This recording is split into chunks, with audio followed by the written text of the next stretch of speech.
Hey everybody, it's Bondsavvy Steve. What if you hear everybody talking about a certain risk around bonds, but what if that wasn't really that big of a risk at all?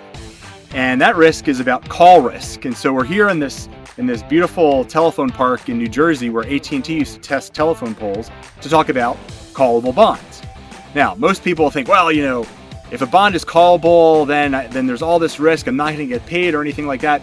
But the truth of the matter is that there's only call risk on a certain number of bonds, and it's in fact a very small number of bonds. So let's break it out in terms of when there is call risk and when there's not call risk. So there are two types of bonds. Virtually every bond is callable, and for this, we're talking specifically about corporate bonds, so individual corporate bonds. Now, if a bond is rated investment grade, so anything BBB and higher, that bond will have what's called a make-whole call. That is in your favor.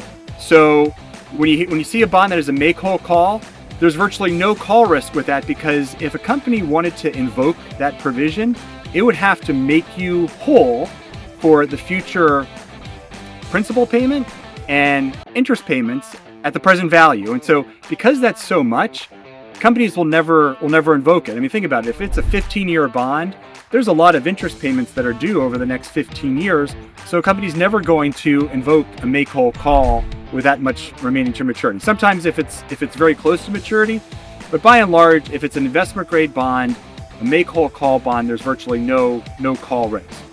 On the other hand, if it's a high yield bond, so anything below BBB, those bonds are typically subject to a call schedule.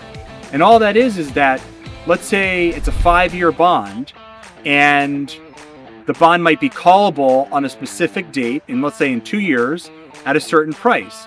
So if you buy the bond at, say, 105, and that bond is callable at 102.5, then what could happen is that if that bond gets called before maturity, your return is going to be lower than the bond's yield to maturity. And that's going to be part of a separate video where we talk about yield to worst. So to sum it all up, call risk isn't this big bad wolf that everybody thinks about. It's only for a small number of bonds, and it generally only pertains to high yield bonds. And when you buy high yield bonds at a premium to where the call price is, if you buy a high yield bond at a discount to the par value, even if the bond is callable, there's still no call risk, because if you buy it at 90 and it gets called at 102.5, that's good for the bondholder.